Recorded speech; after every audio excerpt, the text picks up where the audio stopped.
अस्सलामुअलैकुम। ग्राफ को एक्सप्लोर करने के दो तरीके हैं, डेप्थ फर्स्ट सर्च और ब्रेथ फर्स्ट सर्च। इस वीडियो में हम डेप्थ फर्स्ट सर्च को देखेंगे। तो दिस इज द ग्राफ जो एक मैप को रिप्रेजेंट कर सकता है, किसी मेज को रिप्रेजेंट कर सकता है। किसी भी नोड पे, किसी भी वर्टेक्स पे आप उस नोड के या उस वर्टेक्स के नेबर्स को गेट कर सकते हैं जो हमारे पास ऑपरेशंस एडजेंसी लिस्ट में हमने डिफाइन किए, और हम चूज कर सकते हैं कि अगर हम वहां पे जाना चाहते हैं या नहीं जाना चाहते। इसको देखते हैं कि इसको डेप्थ फर्स्ट सर्च के थ्रू इस तरह के ग्राफ को कैसे एक्सप्लोर किया जा सकता है। जैसे जैसे हम ग्राफ को एक्सप्लोर करेंगे, हमने तीन इंडिकेटर्स रखे हैं। जो फर्स्ट कलर है, इसका मतलब है कि आपने अभी तक उस नोड को विजिट नहीं किया। जो सेकंड नोड है, सेकंड कलर है, डेट इज ऑरेंज, उसका मतलब है कि आप उस नोड पे गए तो सही है, लेकिन उससे बाहर निकलने वाले जितने भी पाथ हैं अभी तक उनको एक्सप्लोर नहीं किया गया। ग्रीन का मतलब है कि उसके जितने भी पाथ हैं वो आप उनको एक्सप्लोर कर चुके हैं। So let's start. जो फर्स्ट नोड है वहां से हमने स्टार्ट लिया, तो पहला इंडिकेटर हमने कलर चेंज कर दिया। इसका मतलब है कि हमने वहां पे चले गए हैं लेकिन उसके पाथ को एक्सप्लोर नहीं किया। इसके दो नेबर्स हैं, this one and this one. आप उनमें से किसी पर भी जा सकते हैं, आपने खुद चूज करना है कि आपने कहाँ पे जाना है। लेट्स से मैंने इस नोड पे जाने को प्रेफर किया। जिस नोड पे मैं जाऊंगा, जो पाथ फॉलो करूंगा, उसको मैं किसी स्ट्रिंग से उसको कलर करता हूँगा। इसके बाद भी मजीद आगे हमारे पास दो पाथ मौजूद हैं, उनमें से मैं कहीं पे भी जा सकता हूँ। मैंने ये वाला पाथ ले लिया। इसके बाद हमारे पास एक ही सिंगल पाथ है, मैं उसी तरफ मूव करूंगा। इसके बाद भी आगे सिंगल पाथ है, ऑब्वियसली उसी तरफ मूव करना पड़ेगा। अब यहाँ पे आगे देखा जाए तो आगे मजीद कोई बात नहीं है। इसके अगर हमने तमाम पाथ को एक्सप्लोर कर लिया है तो इसको हम ग्रीन कलर कर देंगे। इसको हमने ग्रीन कलर कर दिया, और जहाँ से हम आए थे इसको एक्सप्लोर करते हुए उस नोड पे वापस चले जाएंगे। इस नोड के दो पाथ थे। एक पाथ हमने टोटली एक्सप्लोर कर लिया, अब दूसरे पाथ की तरफ जाएंगे। इस नोड पे अगर देखा जाए तो इसके भी आगे मजीद कोई पाथ यहाँ से नहीं निकलते। इसको आपने कंप्लीट कर लिया, इसको ग्रीन करके वापस आ जाएंगे। इसको ग्रीन करने के बाद हम अपने पहले नोड पे वापस आ जाएंगे। इस नोड के भी दो पाथ थे, दोनों एक्सप्लोर हो गए। इसका मतलब है we are all done with this node. इसको भी ग्रीन कर दें, और जहां से जिस नोड से इस नोड पे आए थे वहां पे हम वापस जाएंगे। इसके भी इसका एक ही पाथ था, दो पाथ थे। एक को हमने यहाँ से एक्सप्लोर करते हुए वापस आए, दूसरा किसी और रास्ते से एक्सप्लोर हो गया था, हम वहां पे वापस आ गए हैं। इसके बाद जो पाथ है हम उस तरफ मूव करेंगे, और वापस हम बैक ट्रैक होते हुए स्टार्ट वाले नोड पे जाएंगे क्योंकि हम वहां से आए थे। अब इस स्टार्ट नोड के दो नोड से, दो वर्टेक्स थे, दो नेबर्स थे। उनमें से एक को हमने कम्प्लीटली एक्सप्लोर कर दिया, एक पाथ अभी मौजूद है, उस तरफ जाएंगे। इसके भी आगे मजीद कोई नोड नहीं है, इसका मतलब है we are all done with this node. हम स्टार्ट पे वापस आ जाएंगे। स्टार्ट के जितने भी पाथ थे वो हमने एक्सप्लोर कर लिए, और इसका मतलब है हमने डेप्थ फर्स्ट सर्च को एक्सप्लोर कर लिया।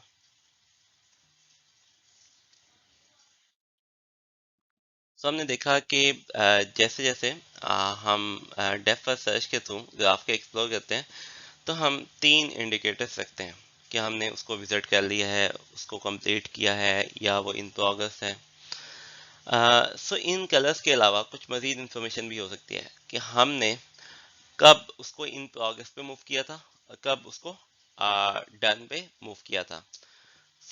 वो वाला टाइम हम सेव करेंगे कि जब हम फर्स्ट उसमें एंटर हुए। इसका मतलब है हमने उसको इन प्रोग्रेस वाला इंडिकेटर दे दिया।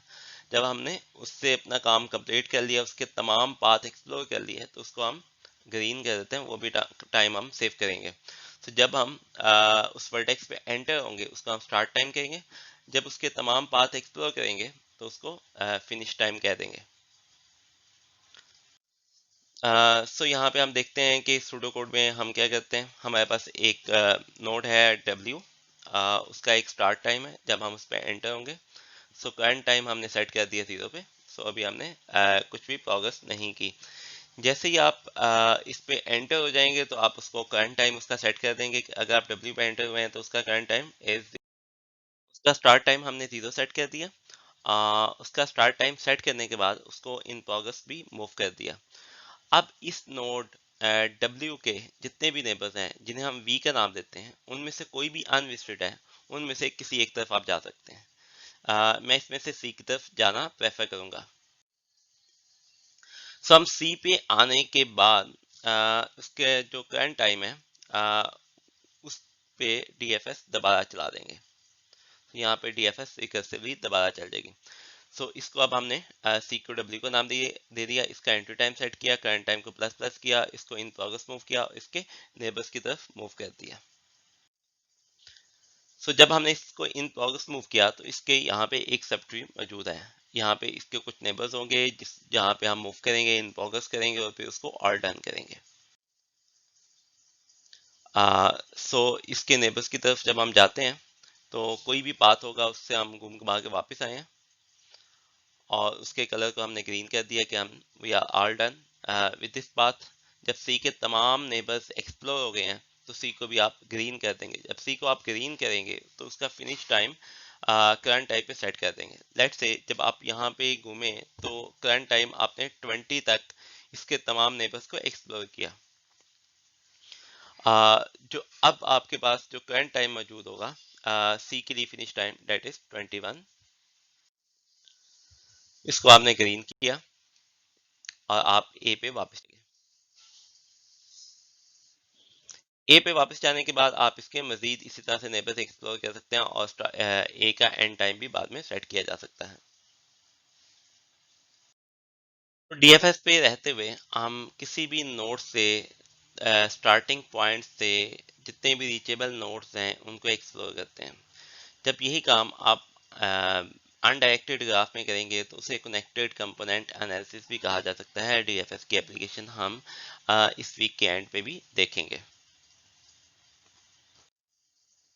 सो इसे डेप्थ फर्स्ट सर्च क्यों कहा जा सकता है? इम्प्लीसिट ट्री, हम एक ट्री मूव करते हैं, बनाते हैं, और हमारी कोशिश होती है कि जितना डीप हम जा सकते हैं उतना डीप हम जाएं। और एक्चुअली आप जब स्टार्टिंग पॉइंट ए है तो वहां से आप एक ट्री बनाने की कोशिश करते हैं।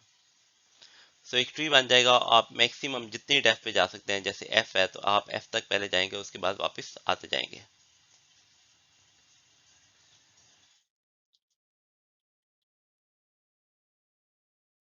तो इसकी टाइम कम्प्लेक्सिटी क्या होगी? जब भी अगर इसको मैं समराइज करूं कि हमने डीएफएस में क्या किया, हम किसी भी एक वर्टेक्स या किसी भी एक नोड को पकड़ते हैं और उसके तमाम नेबर्स की तरफ मूव करने की कोशिश करते हैं। सो ये जो नेबर्स हैं वो एजेस कहलाते हैं। सो एक्चुअली आप उसके जितने भी एजेस हैं उसकी तरफ जाने की कोशिश करते हैं और उसको विजिट करने की कोशिश करते हैं, उसके अलावा आप कोई और काम नहीं करते। सो मैं ये कह सकता हूँ कि अगर एक नोड है तो उसके जितने भी एजेस आप एक्सप्लोर करते हैं उसको हम बिग एम का नाम दे देते हैं। ये उस सूरत में हम कह रहे हैं जब हम लिंक लिस्ट की रिप्रेजेंटेशन यूज करेंगे। अगर आपने तमाम के तमाम कंपोनेंट्स को एक्सप्लोर करना है, क्योंकि आपके पास एम एन वर्टेक्स है। सो अगर आप एक वर्टेक्स से इस तरफ जा रहे हैं फिर मजीद दूसरे वर्टेक्स से आप कुछ एजेस की तरफ मूव कर रहे हैं, तो इसको हम एन प्लस एम कह सकते हैं कि जितने भी एजेस हैं आप उन पे भी मूव करेंगे और जितने भी वर्टेक्स हैं उन पे भी मूव करेंगे, इसलिए इसको एन प्लस एम कहा जाता है।